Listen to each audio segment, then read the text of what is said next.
dukkan yabo da dukkan jinjina da kirari sun tabbata ga Allah maɗaukakin sarki mai kowa mai komai, mahalicin komai da komai ga baki ɗaya. Alherin Allah da albarkarsa da darajarsa su kai zuwa ga fiyayyen halitta annabi Muhammad sallallahu alaihi wa alihi wa sallama, wanda Allah ya turo shi domin ya zama haske da fitila tun daga wannan duniya har lahira ga dukkanin al'ummar musulmi.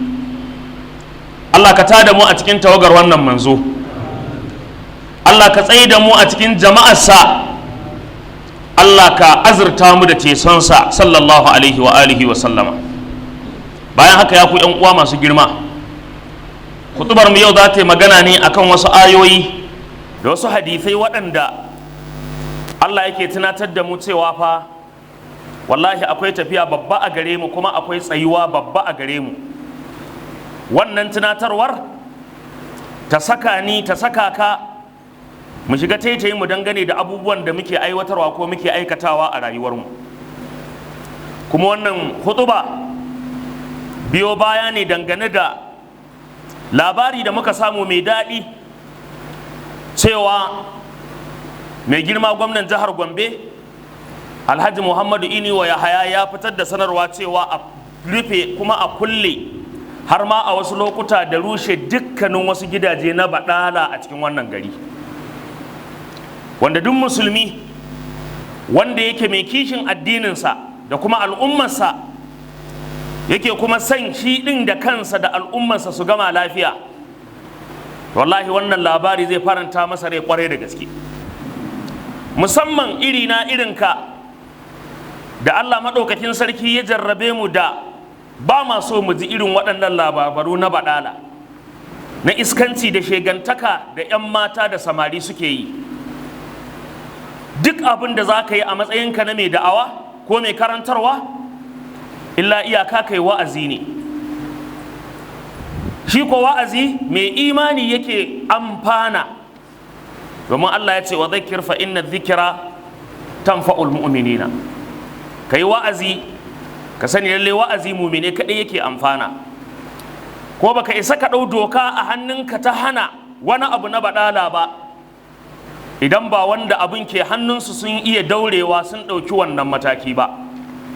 Yasa ka duba duk da girma da matsayi na annabi Muhammadu sallallahu alaihi wasallama, Allah ya ce masa lasta alaihim bi musaitir illa man tawalla wa kafar fayu'adhibuhu Allahu al-'adhab al-akbar inna ilaina iyabahum thumma inna alaina hisabahum. Yace lalle ba mu turo ka dan ka tilasta su sai sun daina aikin sabo ba mu saka ka sai ka saka su akan daidai dole ba, kawai ka bar su kai wa'azinka, kai karantarwarka. Duk wanda ya kangare mana ya ƙi bin tafarkinmu, wallahi za mu kama shi kuma za mu ɗanɗana masa mugunyar azaba wacce take mafi girma. A wani guri Allah maɗaukakin sarki ya ce fadhakkir in nafa'ati dhikra sayadhakkaru man yakhsha wa yatajannabuha al-ashqa atqa. Fadhakkir, Allah ya ce ka wa'azantar, kai wa'azi ka karantar. In nafa'ati dhikra, idan wanda ya ji wa'azinka ya amfana kuma ya yadda ya amfana da shi, to lallai wannan amfanarwa za ta amfana da shi zuwa ga samun matsayi mai kyau a lahira. Sai zakkaru man yakhsha, don haka mai tsoron Allah zai wa'azantu da wa'azinka. Ma'ana dai duk abin da malami zai yi ko mai da'awa zai yi bai wuce wa'azi ba, bai wuce faɗakarwa ba, amma Allah maɗaukakin sarki shi ke da damar ɗaukar doka kai tsaye akan duk wani maɓarnaci ko wani malalaci. Na biyunsu sa'an nan sai shugabanni da Allah ya ba su ragamar abin a hannunsu. Da haka daga lokacin da aka sanar da wannan, akwai gidaje da yawa ko mu ce mafi yawa waɗanda an kulle su, wanda mu kanmu an sha kawo mana ƙara da koke da ƙorafi akan ire-iren waɗannan gidaje, wanda suna nan a cikin al'umma, in ban da ɓata 'yan mata da samari da shaye-shaye babu abin da suke haddasawa a cikin al'umma. to wala Allah wannan iya su kaɗai zai cutar duniyarsu da lahirarsu. Babban tashin hankalin shine waɗannan gidajen suna ɓoye 'yan ta'adda, suna ɓoye 'yan kalare, suna ɓoye 'yan sara suka, suna ɓoye wato mutanen da suke masu shiga gidajen mutane suna sace musu kayayyaki, suna ɗauke musu wayoyi. A wasu lokuta ma sukan zama kamar armed robbers, domin suna iya kashe ka a garin ɗaukar wayarka ta 10,000 ko 20,000. A haka ne har muka zo muka tafka mummunar asara ta ɗaya daga cikin malamanmu, shine Malam Ibrahim Musa Albanun Kuri, wanda wannan yara da irin kala-kalar su suka shiga har gidan shi suka hallaka shi. Ashe kuwa idan da gaske muke kishin addini muke yi, kuma so muke yi al'umma ta dawo kan hanya, wallahi abin farin ciki ne idan mun ji labarin an garkame kuma an kulle wasu gidajen ma an rushe na irin waɗannan baɗala da wannan iskancin da ake. Kar ku manta a nan makocinmu na masallaci akwai gida wanda yake na baɗala ne kwatankwacin irin wannan, wanda yanzu daga lokacin da aka rufe an neme ni ya kai sau 3 akan cewa ana buƙatar a zo a sai wannan gida. Na ce to ai mun yi ta magana a baya akan cewa ya kamata a kulla wannan gurin, mai gurin ya ji tsoron Allah, ko da ba musulmi ba ne dai akwai doka a cikin addininsa, kuma wannan dokar wala Allah ta hana wannan iskancin, ta hana wannan baɗalar, amma ba wanda ya saurare mu. Muka ci gaba da kira, muka ci gaba da kira. Yanzu da aka ji uwar bari ta zo ta tsugunna, akwai yiwuwar a zo a rushe gidan ko wani a makamancin haka, shine aka fara neman mu ana tunanin ya za a yi. Na ce ni ba ruwana, ba ruwana, kawai hukuma ta zo ta yi aikinta akan wannan gida. Wannan shine kawai matsayinmu. Idan dai ba za ka bar abu dan Allah ba sai dan Allah to wannan ya rage naka. Mu abin da muke cewa a yi duka, muna cewa a yi ne tsakani da Allah kuma saboda Allah, ba wai muna cewa a yi ne saboda wani abu da muke bukata ko wani fatiha da muke da ita ba. Allah ya yayi, Allah ya sauwaƙe. Allah maɗaukakin sarki yana ba mu labari dangane da irin azabobi da mabarnata za su fuskanta a ranar tashin alkiyama. Ya kai ɗan gidan gala, gidan da ake shiga ake tiƙar rawa, ake iskanci, ake baɗala. Jama'a akwai gidajen fa da aka ce a garin nan idan aka je tsirara ake shiga, maza da mata ake baɗala a ciki. Wallahi tallahi wasu ko ɗan kamfai ba su da shi akan mamansu da kuma gabansu, haka suke shiga. Akwai wanda ya ban labari ya ce wani abu ya kai su da shi da jami'an tsaro zuwa irin wannan gidajen a wata jiha daga cikin jihohin nan. Ya ce mai gidan yana ji yana ɗura wa ɗaya daga cikin 'yan matan da suke rawan ashar, yana ɗura mata ashar, yana cewa munafuka shegiya, kin baro iyayenki, kin baro 'yan uwanki, kin taho nan kin zo kina iskanci da baɗala, ki sani cewa in ba za ki tsaya ki yi rawa da kyau ba, wallahi ba zan baki ko kwandala ba. Yana ruga mata ashar kuma tana rawa. Wa man lam yaj'alillahu lahu nuran fama lahu min nuri. Wallahi duk wanda ya kama hanyar banza sai ya ga wulakancin duniya da lahira. Mai gidan ogansu, ogan 'yan iskan, yana dura mata ashar kuma tana tikar rawa, tana kuka kuma tana jin takaici da bakin cikin zagin da yake mata, amma babu yadda ta iya, tunda ta saya wa kanta wulakanci, ta saya wa kanta wato cin mutunci da kudinta. Kuma abin mamaki yace wallahi yarinyar yar Gombe ne, yar cikin garin nan ne, amma ba a wannan jihar abin ya faru ba. Ina so ku sani waɗannan 'yan mata suna nan da yawa a cikin garin nan. Yanzu akwai kwanan nan wata yarinya ta yi wani birthday, har bidiyon ta an turo mu, ina nan yanzu akan wayata. A birthday din da ta yi, motar naira miliyan 5 aka bata, motar naira miliyan 5. Wani banza ya ɗauka ya bawa banza, wai banza ta auri wofi, wai ga ainihin wato ɗan sanda mara mutunci ɓarawo, shi kuma ya zo ya yi hukunci wa ɓarawo wanda ya sata. Kaga banza ta ɗauri wofi kenan. Saboda haka wannan shine abin da yake faruwa.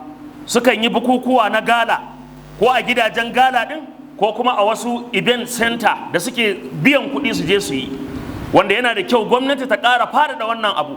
Hatta event da ake zuwa ake yi na bukukuwa da shauransu, kaga an ɗora wasu 'yan mata suna tiƙar rawa tsirara a gaban mutane. Wallahi ya kamata duk gwamnati ta ɗauki mataki ko kuma ta bawa wasu daga cikin nau'ukan jami'an tsaro musamman na ɓangaren addini ko ɓangaren agaji ko ɓangaren hizba, kamar yadda muka ga jihar Kano tana irin wannan abu, a ɗauki matakai akan irin waɗannan gurare domin hana su. Ina mai tabbatar muku wallahi ba za mu taɓa zama lafiya ba, ba za mu taɓa samun abin da muke so ba ma damar ana irin wannan baɗalar a cikinmu, kuma ba daren mutanenmu suna aikata ire-iren waɗannan abubuwa. Wannan dalilin Allah ya sa yake ta jan kunnenmu mu daina irin wannan barna, kuma mu daina zuba ido muna gani ana yi, ba za mu faɗakar ba kuma ba za mu nusar da waɗanda suke aikatawa ba. Ubangiji subhanahu wata'ala ya ce a ranar da muka tafiyar da duwatsu za ka ga ƙasa ta bayyana, za mu tada mutane gaba ɗaya, ba za mu bar kowa daga cikinsu ba wallahi. Allah ya ce za mu bujiro da su zuwa ga Ubangijinka sahu-sahu. Allah ya ce haƙiƙa kamar yadda muka halicce ku haka kuka zo mana. Allah maɗaukakin sarki ya ce a'a, kuna riyawa ne cewa ba za mu haɗu da ku ba, kuma babu mahaɗa da za mu haɗu da ku, shi yasa kuke saba mana.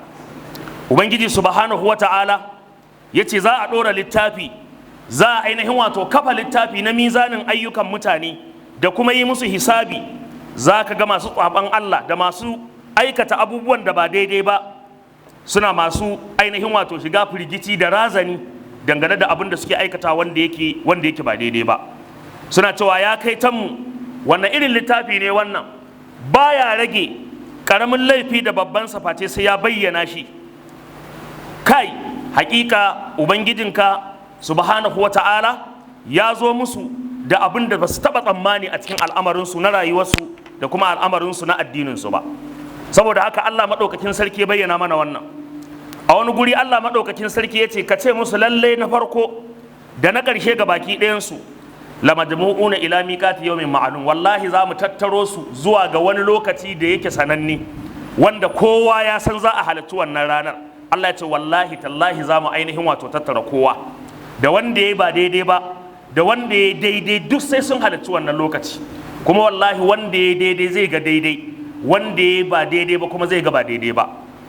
Yasa ya ce faman utiya kitabahu bi yaminihi, duk wanda aka bawa littafinsa da hannun dama fa sawfa yuhasabu hisaban yasira, wa amma man utiya kitabahu bi yaminihi fa sawfa yuhasabu hisaban yasira.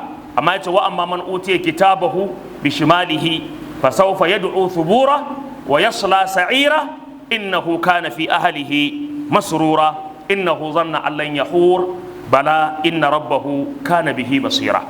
Allah madaukakin sarki a wani guri yace wa ashraqatil ardu bi nuri rabbiha, kasa za ta haskaka da hasken ubangijinta a wannan rana. Wa wudi alkitabu, za a dora littafi na auna ayyukan bayi. Waji abin nabiyina wa shuhada, za a zo da annabawa da shahidai. Wa qudiya bainahum bil haqqi wa hum la yuzlamuna. Allah ce na rantse da Allah sai nayi bin diddigin ayyuka da kuma hisabi tsakanin mutane, babu wanda za mu zalunta.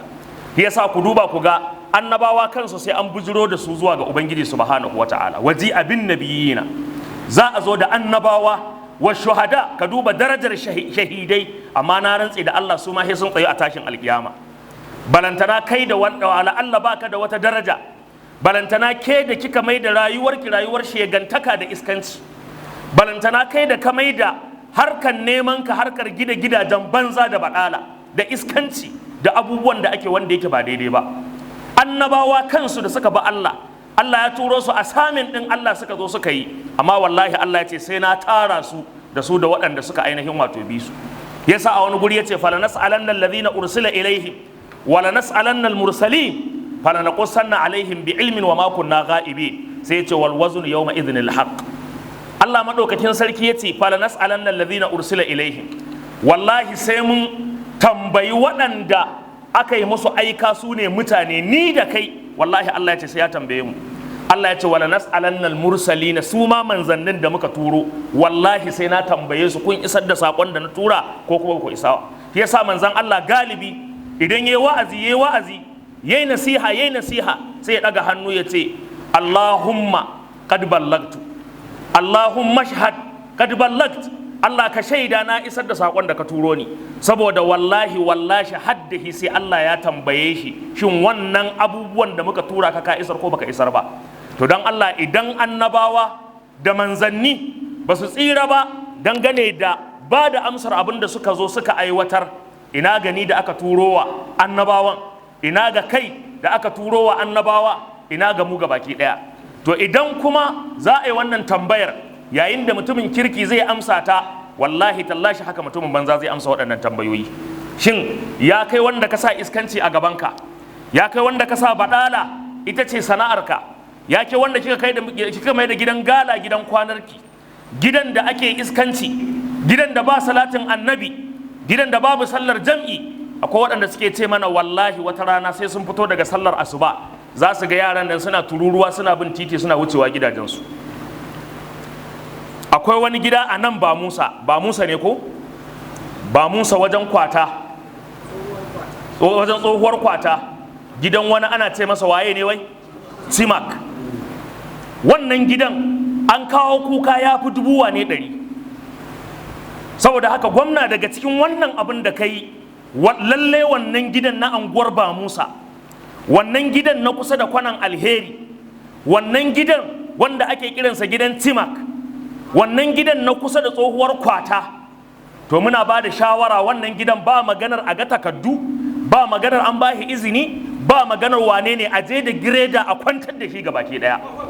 Domin na rantse muku da Allah, barnar da wannan gidan ya haifar ga wannan anguwar da sauran waɗanda suke sassan wannan gurare, wallahi tallahi nan da shekara 30 ba za a gyara wannan barnar ba. Matan aure da yawa an yi zina da su a wannan gurin, an kashe aure da yawa a gurin. Wallahi akwai wanda ya taba kirana yana kuka, ya ce min malam daga kusa da gidan Timak, wanda yake kwanan ba Musa, yake kwanan Alheri, wanda yake kusa da tsohuwar kwata, ya ce daga nan nake, ya ce mata ne guda biyu, matan aure an zo an kwana da su biyu, mazajensu sun zo a gurin a gaban jama'a suka sake su.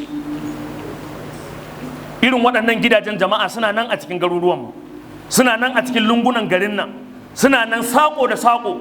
Bayan bala'in da muke fama da shi a ƙasan nan, da irin masifa na talauci da kuncin rayuwa, sannan ko muna ƙara fusata Allah wajen ya sake jefa mu a cikin waɗannan bala'o'i. Yanzu wannan mutumin da ake cewa Timak, mafi rinjayen zato dai Inyamuri ne, mafi rinjayen zato. Na rantse da Allah yadda ya zo ya samu kafuwa, ya zo ya samu har ya gina gidan badala yake ɓata 'ya'yan mutane. Ina mai rantsuwa muku da Allah, kai dan arewa baka isa ka je ka gina masallaci a yankin su ba. Haka ne ko ba haka ba? Baka isa ka je ka gina masallaci ba. Tarbiyya ka kai musu, abin da kai. Wallahi sau nawa ana rikici a waɗancan yankunan, ana kona abubuwan kasuwancin mutanenmu, amma sunan an ba su dama su yi duk abin da ya kamata neman arziki. Amma a ce bayan neman arzikin kuma sannan su dinga haddasa mana fitina da barna a cikinmu, lahi tallahi ba za mu yadda ba. Saboda haka wannan gida yana daga cikin gidajen da ba mu yadda da su ba. Ana bata 'ya'yanmu a ciki, ana kuma jan hankalin gwamna da shi waɗanda aka kafa na kwamiti na task force waɗanda suke kula da wannan, da su dira wannan gida su je su yi bincike kuma su tabbatar da cewa sun ɗauki mataki akan wannan gida. Allah ba su ikon haka. Ya ku 'yan uwana masu albarka, rigimar ba ta ƙare ba. Sakamakon rufe waɗannan gidaje, sakamakon rufe waɗannan guraren barna, ya kai matakin da yanzu 'yan matan da suke wannan iskancin sun koma kuma gidajen abokansu da ƙawayensu suna kwana a cikin gidajen. Labari ya zo mana ta hanyoyi masu ƙarfi cewa waɗannan yara tun da ana rufe wannan gidaje sun rasa ina za su shiga, to kuma sun zo suna fakewa a gidaje. Don haka iyaye ku ji tsoron Allah, domin wani abin da zai baka takaici da mamaki, da yawa daga cikin 'yan matan nan ko mafi yawancinsu wallahi tallahi da iyayensu a cikin gidajen, a cikin garuruwan nan, da iyayensu, ba wai daga saman bakwai Allah ya watso su ba, haihuwarsu akai, iyayensu suna nan. A wani lokaci ma wallahi in aka nuna ma wani, aka nuna maka wannan irin yarinyar aka ce ubanta ne, wallahi za ka rantsuwa da Allah cewa ƙarya ne.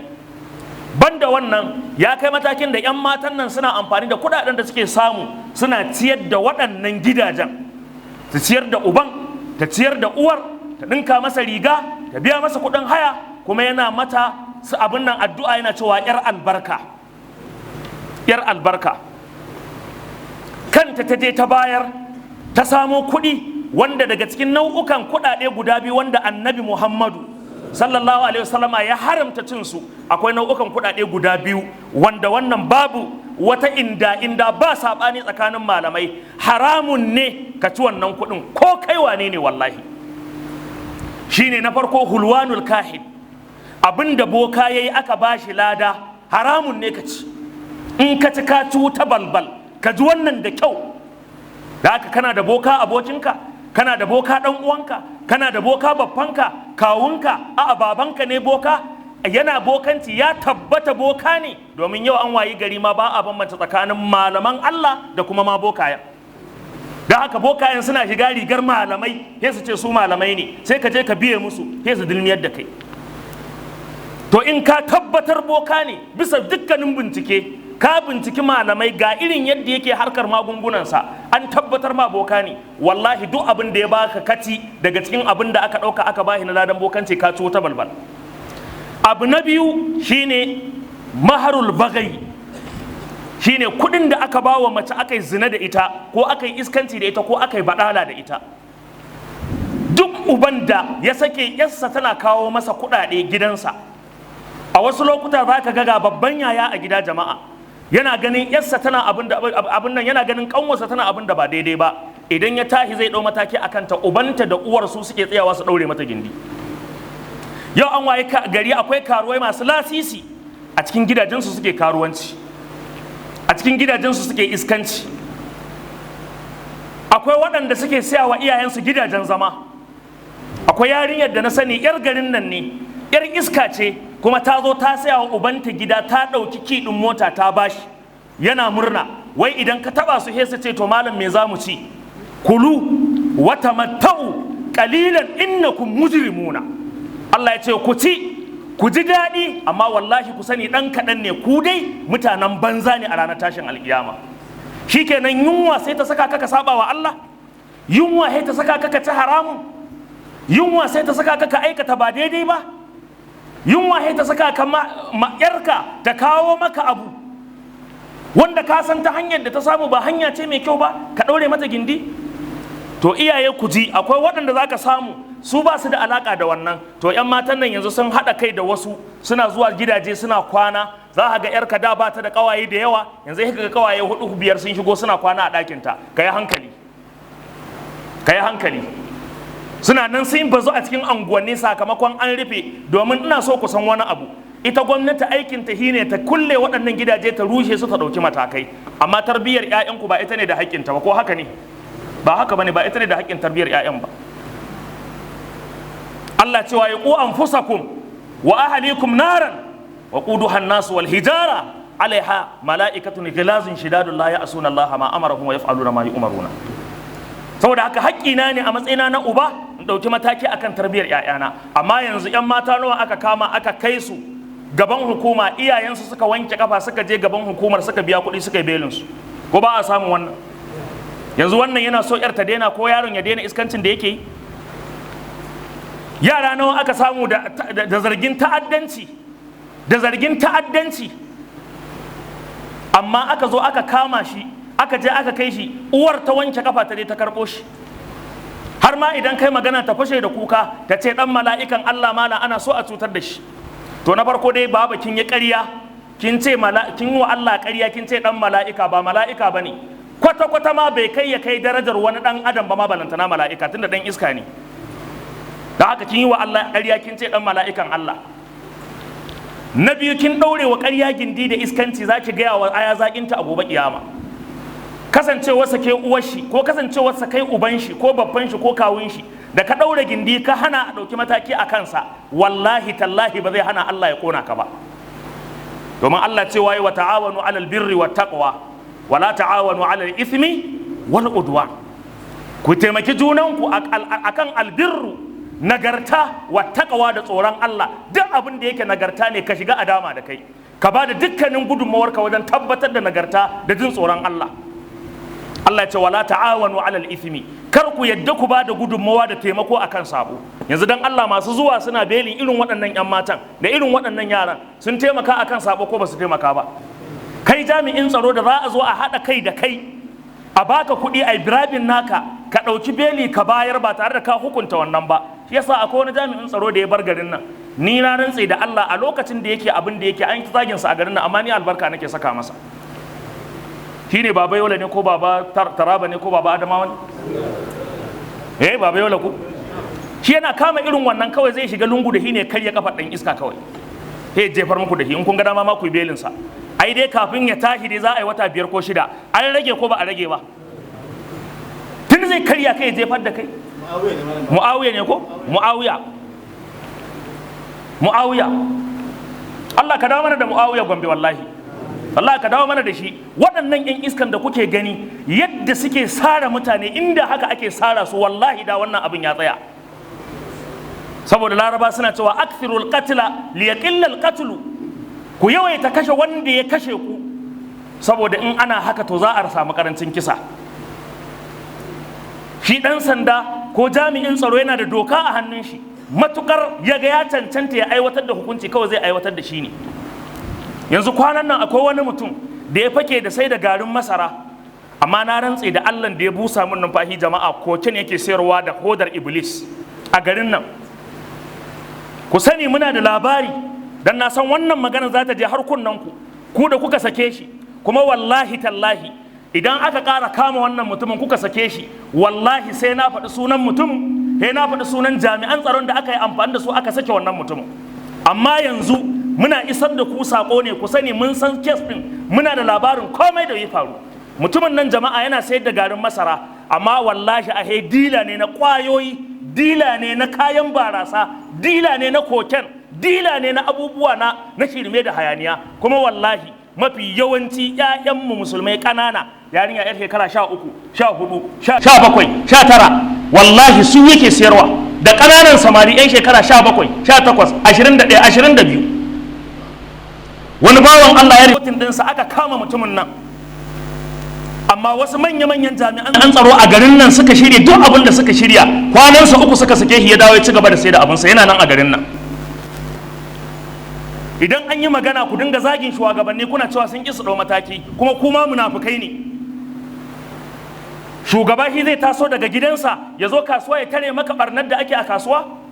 Aikinsa ya bada doka, aikinsa ya tura jami'an tsaro, aikinsa ya yi kaza. Idan yi wannan ya fita a haƙƙi, yanzu haƙƙi ya koma kanku, na rantse da Allah. Ba a shugabanci mutum ɗaya, ko ba a ɗaukar doka mutum ɗaya, dole sai an samu haƙiƙanin jagorori, haƙiƙanin wakilai na gwamnati, wanda idan ta bada doka za a yi aiki da ita. A wacce doka ne aka ce idan an kama ɗan ta'adda ba shi da hukunci da ya kamata a yi ne? Kuna da hukuncin fyaɗe, ga su nan duk a rubuta a littattafan ku, ƙaryar banza ƙaryar wofi. Amma haka wani ƙato za a kama shi yayi wa yarinya ƙarama fyaɗe, ko bayan kwana kaɗan ka ji an sake shi. Akwai hukuncin mai sai da kayan barasa. Irin wannan abubuwan inda a ƙasashen da suka waye ne, duk wanda aka kama wallahi tallahi ba zai ƙara kwana 10 a duniya ba, za su harba ɗan iska. Amma munan a kama a sake, a kama a sake, a kama a sake. Irin wannan ne idan wasu suka fusata aka yi musu ba daidai ba, kafin su kai ga hukuma sai su ɗau mataki, kuma sai kaga an zo ana tabin su, ana ƙoƙarin cutar da su saboda sun ɗauki mataki a hannunsu, saboda suna da yaƙinin cewa idan an ɗauki irin waɗannan matakan ba a ɗaukar matakin da ya dace. Saboda haka wallahi wannan mataki da gwamna ya ɗauka muna marhabun lale da shi, kuma muna ƙara jinjina masa akan cewa a ƙara fada da abin, a ƙarfafa shi, a ba su fawa, su tax force da aka nada, kwamiti da aka nada don bibiyar wannan abu, a ƙarfafa su ta hanyar ba su kayan aiki, ta hanyar ba su allowance mai kauri, ta hanyar ba su abin nan jami'an tsaro da za su taya su da duk wani abu, da motoci su zagaya gaba da bayan Gombe, ciki da wajenta, local government da state ɗinta, lungu da sakonta, ƙauyuka da biranenta, su yi eliminating ɗin gaba ɗaya gidajen 'yan iskar nan. Muna goyon baya wallahi, gaba ɗaya a rushe 'yan iska, ba su da wani amfani wallahi. Shi yasa Allah ya ce ba don sallah ba, ba don azumi ba, ba don zakka ba, ba don guraren ibada ba, la huddimatis sawami'u wa biya'un wa salawat. Yace wallahi da duk kasuwanni sun rushe, da masallatai sun lalace, ba don mutanen kirki da Allah madaukakin sarki yake da ya saka mana a cikin mu ba. A wani guri yace walaula dafa'ullahi an-nasa ba'dahum bi ba'd la fasadatil ardu walakinna Allah dhu fadlin 'ala al-alamin. walaula dafa'ullahi an-nasa ba'dahum bi ba'd, ba dan Allah yana amfani da wasu mutane wajen tunkuɗe wa sauran mutane barna ba, la fasadatil ardu, da ƙasa gaba ɗaya ta lalace. Allah ce walakinna Allah zu fadlin alal alamina, kadai Allah yana da falala ne akan mutane, shi yasa wallahi ya bar mu muke ci gaba da rayuwa. Amma in ba haka ba mun fusata ubangijin da ya kai ya dirkakar da mu.